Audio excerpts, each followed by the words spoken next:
we thought it was about time that we gave you a quick tour of the Kettle Whistle allotment.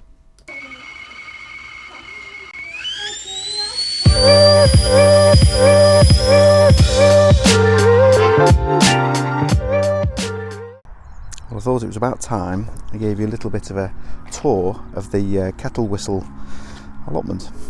So to be honest, it's been about 3 weeks since we've managed to come down and actually do any real maintenance on it, and the weeds are just insane. So you're gonna have to bear with as we run through this. But what I want to do is, as part of the allotment diary, I want to be able to show you how we're turning it around from kind of a neglected end of summer plot onto more of a winter ready setup. Some of the things that we're going to be planting and covering off. So here we go. To be honest with you, we couldn't have asked for a nicer day. It's about 5 degrees this morning, so we've had some frost overnight, but we can just, the sunshine is just amazing. So it's a really good chance for us to walk you through what we've got here. So what I'm going to do is I'm going to start you off with the first 2 plots, or the first 2 little beds here. These were effectively our potato beds this year. And as you can see, this one's pretty much weed free. Recently what I had done here is I'd took the tops off the potatoes when they died back. Forgot where I'd actually taken some of the potatoes already. So this is a relatively recent sort of the last sort of 2 weeks where we've dug over this bed to find all the rest of the potatoes. There's another little short video for that. But these were where the Charlottes were, and then effectively here is where the main crop Maris Pipers. These were a little bit of a disaster this year, where we had about 28 plants in this pot, and pretty much half of them succumbed to blight. So we ripped them out as early as we could, but the problem with that was that they just rotted in storage. Really wasn't good at all. So moving on to the next section, you can kind of see as well here from the allotment that the previous owner, so we've had this for just less than a year. I don't know what they were doing with the bed sizes and the sizings. They're very random. So part of the job this winter is that we're going to go through and we're going to resize some of these beds, and I think I'm going to make some of these horizontal, which is going to make things a little bit easier, and some of them vertical, or north to south and east to west is probably a better way of doing it. Here is our leek bed, kindly provided by one of our allotment neighbours. You can see here, even just with a couple of weeks, I think it's with the warm spell, the weeds have just accelerated. So hopefully as part of the series you'll start to see me clearing some of those bits off. And then here we've got where the lettuces were. We had quite a significant amount of lettuces, a good like kind of 60 odd lettuces, but as you can see, really badly overtaken by weed at the moment. So this is going to be quite an effort to get this off. Also, we've got this white clover that is literally growing everywhere. Now I recently put some weed oil down onto the grass to remove some of that, but I can't really see any of it going yellow or orange yet, so let's see how that goes. Here we've got an apple tree. It's been here for quite a while, I believe. However, we don't get any apples from it. So part of this winter season, I'm going to prune this back. I'm going to focus down here on preparing the soil. This was weeded really well up until about a couple of weeks ago, and just with that additional warm weather, I think it's just gone mad. But I don't think it's ever really been pruned. Leaves are just starting to turn on it and starting to fall off. But I'm going to focus down here on the preparing the soil and making sure it's well mulched and that it's weed free basically, so there's no competition. And over here we've got a pear tree, and what was interesting is when we came to this last year, or beginning of this year I should say, and there was a few kind of rotted pears in the soil, so it obviously produced. This year we had 1 pear. And it was kind of over this section of the pear tree, and it got eaten. So we never even got to enjoy it. So it's quite a problem with birds around here, to be honest. We've got a lot of kind of crows and various other things coming off the trees at the side.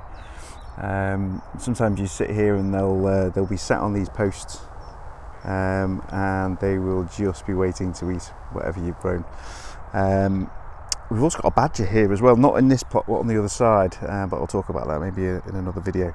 So yeah, so this pear tree is the same. I need to get this pear tree sorted out for sure for this year, because it's such a shame. But we can see here it's actually got some lichen that's growing on it. Now, the little bit of research that I've done is that should make no difference, as in it's quite symbiotic.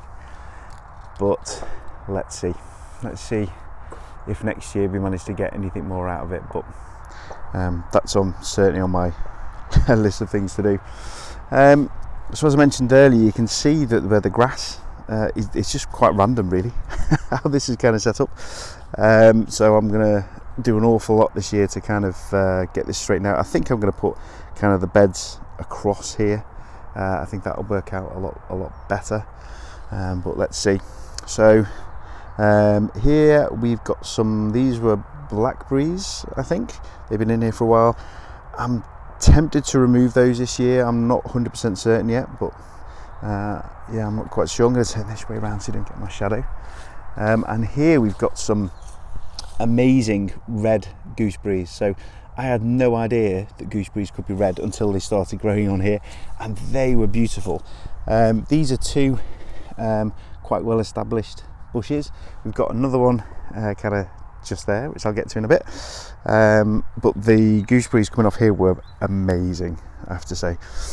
Little bit of dead space. This was the weeds here when we first got here were literally like big massive thistle things. They were absolutely gigantic. This I can't remember what it is. I've got to be honest with you. We haven't kind of got that far in identifying it. I think when we did some kind of checks, it was some sort of thistle or something, so I need to work out what to do with that this year. And then here we've got a mountain of sage and I believe some oregano as well. So we're probably going to need to do something here to thin this a little bit, because it's a bit of a monster. Not only that, but it makes it a nightmare to do any of the lawn mowing as well. So so I think this bed is probably going to be kind of pulled up. I'm probably not going to take the gooseberries away because they were so good last year, but let's kind of see, and we'll see as we progress through this series. These were blackcurrants, or no, these were blackberries, sorry.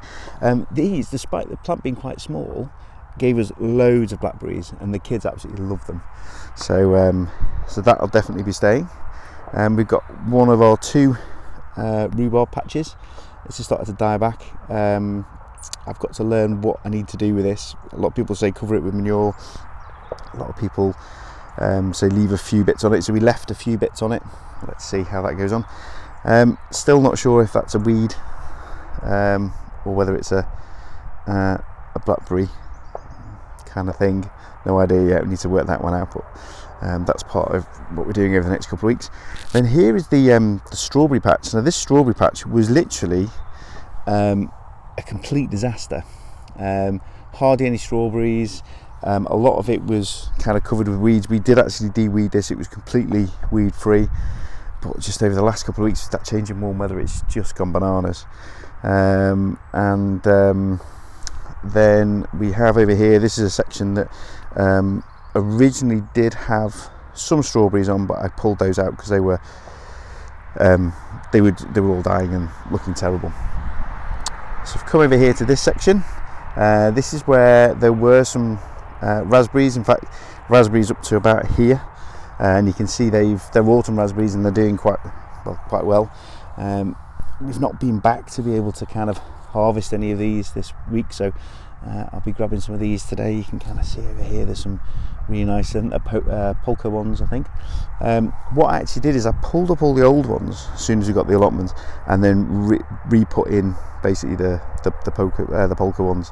And you can see on the other plot next door where they've all come through on the other side, which is pretty cool. That plot was not used for a while, and then with really bad weeds, and you can see they've kind of got the same problem as we have, where the weeds have just exploded over the last couple of weeks, and they've started putting some black film down. they only got the allotment maybe just at the very start of summer. And actually what I did is I dug out all the turf along here to this section, so where the wooden patterns are.